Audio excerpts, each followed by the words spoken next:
Welcome back. Thank you. Hey, what up? In preparation for her reading tonight, Megan Morton sent me her essay for a second opinion. What if I send you a draft, she said. Will you promise to hate it in all the right ways? Megan's essay reached my computer when I was on my way to get robbed in an Olive Garden parking lot on the way back home from a writing conference in Michigan. She wrote, "Okay, I know you're on your way to Michigan, and I wish you a great trip. But I am sending this terrible draft now. Even though I understand you might not get to it, also understand that any time I attempt any writing/thinking, someone pees on the floor. What does it mean? P.S. Hug Tobias Wolff for me." I wrote back to her, "Will do. I just peed a little on the floor while reading your email. I think it means you have power." I said it and I mean it. If you haven't talked to Megan Morton before, then talk to her. But you better prepare yourself. I've been told that Oscar Wilde and Samuel Taylor Coleridge had electrifying personalities. They were so good in conversation that when they made stuff up on the fly, the material could have been and should have been published in a book.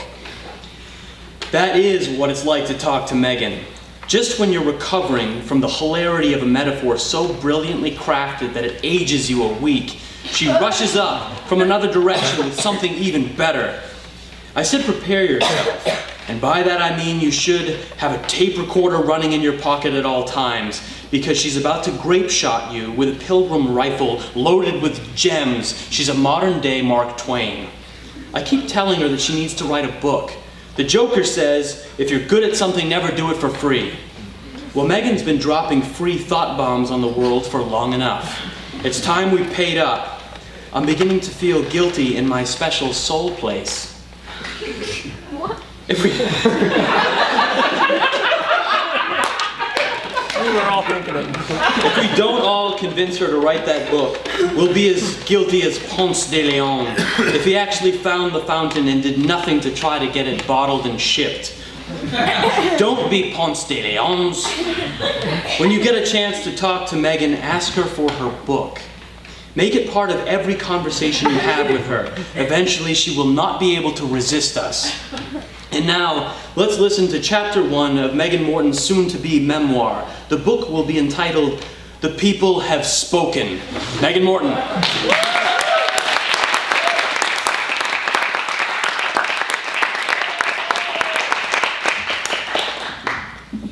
Okay, can you hear me? Sorry, I don't really know how to adjust this, so I'm gonna stand like this. Wait, I think wait. Oh. It's not like there's an engineer in the front row who could help me out.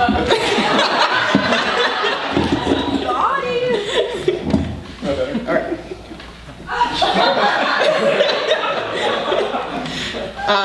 I feel like after that introduction, I should tell a true story of something that happened today when I was at the Beaver Falls Library with my 2 young children.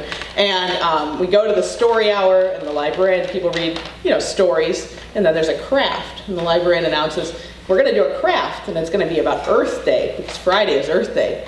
And I say, well, today is April 20th, it's Hitler's birthday. She's like, we're not going to do a craft about that. So that's the kind of things that I say that make me feel like I should wear a shirt with a warning on it or something. This is a short memoir piece that I wrote because Dr. Williams assigned me this task. And every time he assigned me, then I say yes, and then I write it, and I get that feeling that you get when you're writing something, which is that C's get degrees. Do you guys get that feeling? You're writing a paper, you're like, good enough, right? Type, reach the word limit, hit print, right? So I'm working on this memoir because I'm inspired by my students in advanced composition. So this is dedicated to those students who now and in the past who have taken and endured English 205. And it's called Teller. Right. I applied at the bank because my friend Jen already had a job there. The pay was higher, the hours were better, and they would hire me, she assured me, if I played up my commitment to customer service during the interview. This commitment did not really exist, actually. I had spent nearly 4 years in customer service by that point, and I knew that the worst part of customer service is the customer. When I was becoming a Christian and my Calvinist friends in graduate school introduced me to TULIP acronym, I was already sold on T, total depravity. Anyone who has worked customer service has seen this. Enraged psychopath enters and yells for a while.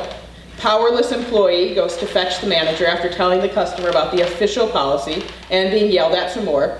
And the manager arrives only to make an exception, just this once, for the angry customer. So, while the bank involved, like all my jobs to that point, being yelled at by strangers, at least the hours were better, the pay was higher, and there were free donuts on Saturday mornings. The bank felt more prestigious than my previous jobs, cashiering at a grocery store and a hardware store, and it was. I did not have to clean bathrooms. There was a strict dress code, but I could wear my own clothes instead of a stiff, ugly polo shirt or an apron. And the customers are sort of insiders. They have been accepted by the bank.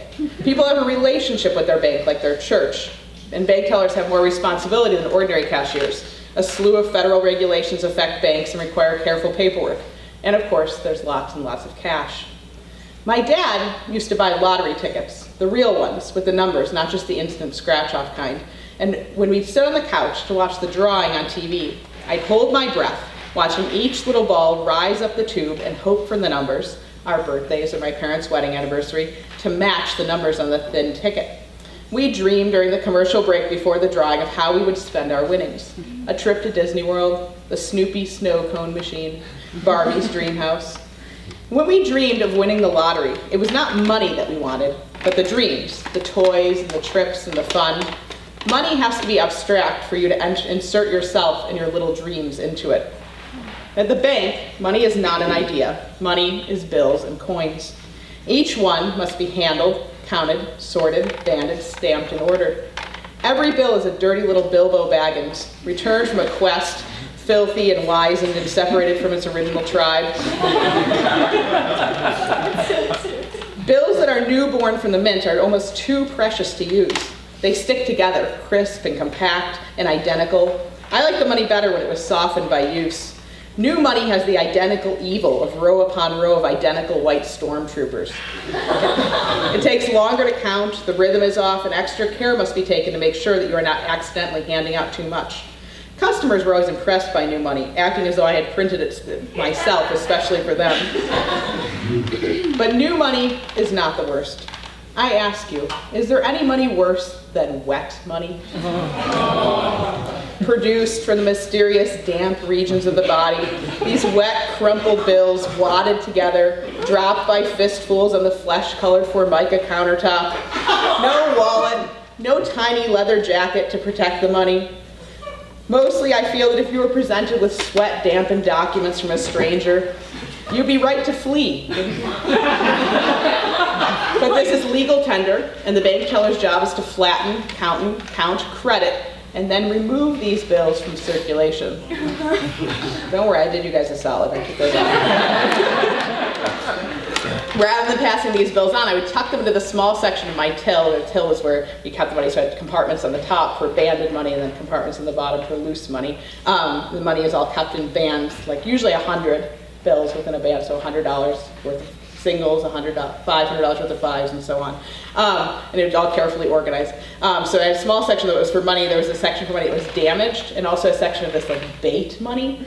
I never got to use this because the bank was never robbed when I worked there. But they had this money, and they had like a special, like, I didn't even know what would happen. Maybe it was explode if we left the bank. But there were these special high value bills that were, all the serial numbers were written down, and if someone came to rob the bank, you were supposed to give them whatever they wanted, and also that money. And then they would leave and you would watch them. You're like, just wait, right? And it would be exciting because you didn't know what was gonna happen either.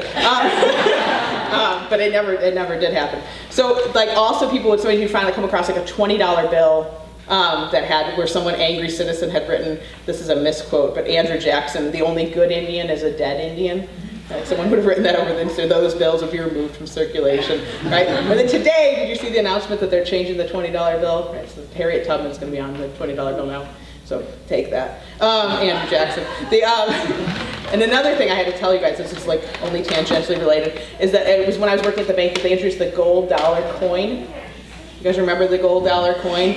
And people, it had a picture of Sacagawea. And her child is kind of in the papoose on the back. But people would come and they'd be like, I want some of those Pocahontas dollars. That's right. There you go. Even with the rise of computers and ATM machines, I don't really think bank tellers are going to disappear altogether. Because as long as there's cash, right? Kids come door to door selling candy bars, which you can buy and eat without guilt because you're being a good community member and not just a glutton, right? Laundromats stuffed with quarters and dollars, vending machines. We still need people to process and organize that cash. Perhaps the job of cash handlers will become middlemen. I don't know why, but when I got promoted to the job of the Brinks teller, who's the teller who kind of is the teller for the other tellers and goes between the safe for the other tellers, I was really surprised that one of the jobs was stocking the ATM machine.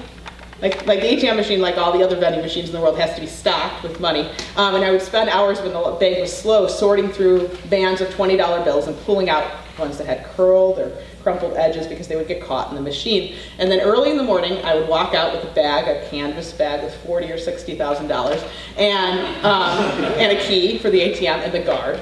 And we'd walk out to the parking lot to a little building, and I would go, he'd stand outside, I would go in the building and have to like turn on the computer and print out the register of all the transactions. And then also, you know, I don't know if you know this, because you probably don't, because you've never stolen someone's ATM card.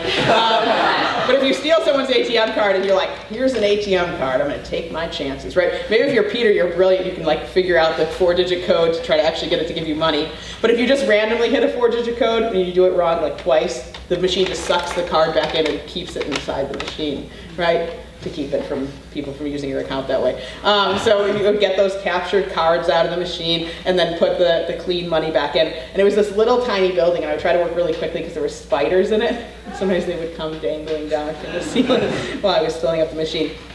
But even if we moved to some kind of like mark of the beast system for buying things, right, where you have like a code on your hand or something, and stop needing cash, I don't think bank tellers are going to disappear, and here's why. It's because adulthood is hard. Yeah, there we go. Right? There are people, and undoubtedly there still are, who each week, every Friday, would go in to cash their paycheck, and they'd ring the little bell at the drive-thru, and they'd ask for a pen. In the bank lobby, right, customers are forced to use that communal, degrading, perpetually under-inked pen on a rope, right? But at the drive-thru, we sent out a regular, clickable green and white pen, and week to week these pens would be gone, right? Someone's arriving at the drive-thru in the same vehicle they use each day. They asked for a pen last Friday and never came back. And the following Friday they come in and they want another pen. Right? Which is part of my theory. Being a part of adulthood is not really being responsible, period. It is being responsible for your own little piece of turf and then passing on all the secondary responsibility to other adults. Right? And that's what makes customer service jobs so annoying. Right? The other tellers and I were disgusted with people. Like, seriously? Get a pen. Right? Like, you're an employed American adult. Get yourself some pens. Right? But the pen is a mere symbol, isn't it? The whole reason the bank exists, that the bank teller exists, is to serve, is to give people a pen. And as a teller, one of the delights of the job, one of the subversive enjoyments of the job, was mocking the neediness of these customers. People who needed a pen, people who did not know their account number, people who do not have a deposit slip, people who need their balance and a written record of the last 10 transactions. One guy rang the bell once because he couldn't get his driver's license out of the tube because his arm was too fat.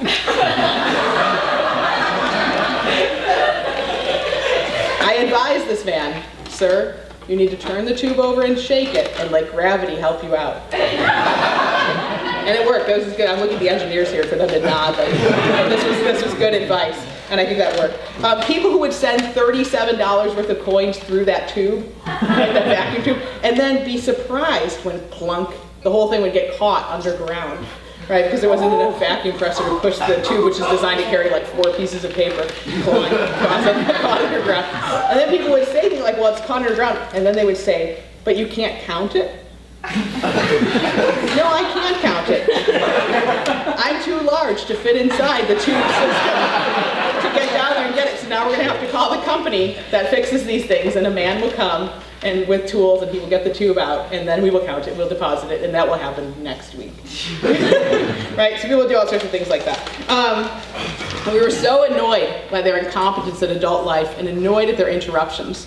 Of course, we handed out pens and looked up account numbers. That was our job. But we were subversive. When we heard the ping, we would groan, sigh, yell, "Now what?" And then, taking a deep breath, hit the button, light the little red light, and say, "Can I help you?" In the bank drive-thru, we could mock customers who were incompetent.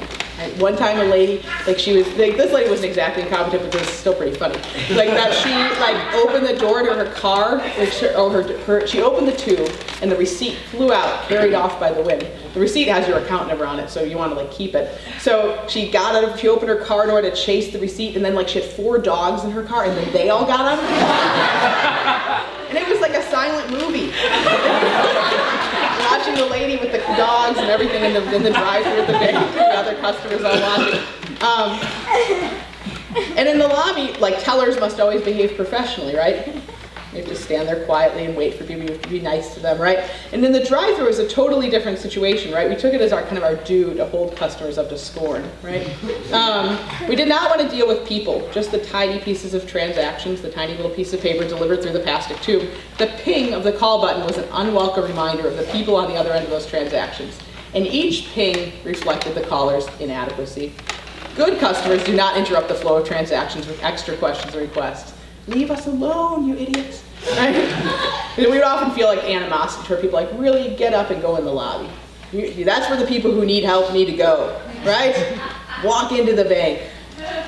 This is how we feel for these people, right? So this is, my son was 2 and my daughter was only 9 months old when a colleague unexpectedly resigned mere weeks before the end of the semester. This is fast forwarding us to when I was at Geneva. The English department met in a small office at the very top of Ferncliff to decide what to do about his classes. I felt I ought to take over the advanced composition class. Others offered, but I felt like the course was naturally my responsibility as the remaining writing professor. The students regarded me as unqualified, but benevolent, as I puzzled over the syllabus and course reader. A day or so later, a towering stack of the students' writings were delivered to my desk, all ungraded. I was intimidated by the prospect of grading assignments that I had not designed or taught, and I let the papers molder away for a week or two. One of the clearest memories of that time was walking back to my house after undergraduate commencement. The day was gray and humid, and as I walked back to my house, I had heart palpitations and sharp pains across my chest. The stress at the end of the semester made me feel like I was dying. In the midst of grieving over our departed colleague, balancing unexpected responsibilities, late on a Saturday night, while everyone in my house slept, I read those papers. Once, on a diet kick, I'm going to tell this other side story, I bought and roasted a whole spaghetti squash. You guys ever seen a spaghetti squash? Other squash are squash that look good on your mantle. If you want to buy a squash and make it look like fall. But the spaghetti squash is really, it's round, this size, and beige. Right? It's middle-aged women in church clothes. If it were a store, it would be Kohl's. Right? Kohl's, unremarkable and uninspiring. And because it was offered as a healthy option, I approached the squash as a duty, and I had pretty low expectations for it. So I roasted the squash whole in the oven, and when it was roasted, I pulled out the sheet pan and split the squash in 2 with a sharp knife, and I laughed out loud. What a yellow! Have you ever seen the inside of a spaghetti squash? It has you fooled. It is the brightest, most beautiful egg yolk yellow on the inside. I was shocked. I just laughed. I couldn't believe it. What? Surprise! Look at this. It looks like food. It looks like something delicious, right? It was just gorgeous. I couldn't believe it. I was shocked and humbled by the gorgeous, exuberant yellow within the dull brown flesh. And reading those papers was like splitting into my first spaghetti squash. I began reading only because the weight of duty had become too heavy. And on the outside, those papers looked like a standard set of essays, right? All headings, Times New Roman, stapled together, right? So I had very low expectations for finding any joy in the midst of them, but then I split them open and found that they were alive, they were vibrant and yellow. Students submit essays like customers at the bank's drive-thru. They send off the required documents and wait in silence while a mysterious ritual is enacted and they receive a receipt. Right? The grade. I never thought of my customers as people with a past and a future. Like 21-year-old me, they were fixed in an always now. The bank had a motto, conveniently located next to your future. Customers cashed their paychecks on Friday evenings and headed across the road to their futures, a grim dive bar located next to the railroad tracks. This bar was called, at that time it was called the Irish Temple, but my brother tells me it's been renamed since then. So, the Irish Temple. And advanced composition students write a memoir like this that I'm reading to you now. And reading those essays on that silent Saturday night and each spring semester since has transformed my students before my eyes. No longer were they silhouettes in distant cars like customers in the drive-thru. Suddenly, my students lived in time. They had pasts. They would have futures. I had children, and my students were sifting through the remnants of childhood and fashioning their adult selves. They had stolen golf carts and snuck into the bell tower. They had watched beloved aunts waste away from cancer. Their parents fought in the kitchen, and they kissed under the full moon. They spoke of the work of the Lord, of doubt and fear and anger. I would like to say that ever since I became a Christian at the end of my first year at Purdue, when I was a graduate student, that I've regarded each person to sit in a desk before me as a miracle of an eternal soul dwelling in a mortal body. But I would be lying. As a teacher, before advanced composition, students showed up like customers, completing transactions. Like customers at the bank, they simply ceased to exist when they were outside my field of vision. Seeing my students as people with histories and futures is terrifying. They existed before the living God. One day, I will give an account, and so will they. The tiny pieces of their lives that I see in the classroom and in print are beautiful gifts, each one unexpected and shocking and yellow and alive. I split open the beige exterior of their identical papers to reveal a living vibrance within. Like with my own children, I ache for them because my time with them is so fleeting. I would love to give more of myself, and yet, the better I know myself, the more convinced I am, both for my children and for my students, that more of me is probably not the last thing that anyone really needs. I marvel at the living God through these stories. I pray and cry and laugh and always feel utterly inadequate to the task. At the bank, I felt completely competent. I could count, and I could count again if I was in doubt. I was good at balancing day by day. I left the job at the bank when I started graduate school, and I realized in writing this essay that I'm nostalgic for my days at the bank. Not for the work itself, which was repetitive and dull, but for the feeling of completeness, of competency. Of course it was an illusion. I was not virtuous. I was only right by my customers because I could turn off the microphone. I could block my true self from them and stand behind the bulletproof glass and laugh. The years of advanced composition have impressed upon me the eternal responsibility of a teacher at the most inconvenient time. I have 2 young children who make the pings of the forgetful, irresponsible bank customers the mere tinkling of tiny bells compared to the ceaseless barrage of questions, comments, and arguments I endure each day. Right now, I mean, as Daniel mentioned in the opening, there is a sort of situation where I start writing and then somebody does something that's disastrous and sort of biohazardous and I have to go clean it up. And when that happens, there's no microphone. There's no bulletproof glass. There's no moment for me to be like, what? Oh, you beat on the floor? Why? And I've actually said more than once, why did you do that? You may do the same thing if you become a parent one day. And I'm going to tell you that there is no answer to that question. There is no, you ask that question and it is a question, it is blowing in the wind, right? If there ever were a rhetorical question, it is that. Why did you do that after something like that happens? At the bank, I always felt certain that the job was a mere task. No reflection on my true self, which was college student and future English teacher. But now, I'm living my true life as a wife and mother and teacher and colleague, and there is no microphone, there is no offstage, and there is no daily balancing out. Thank you.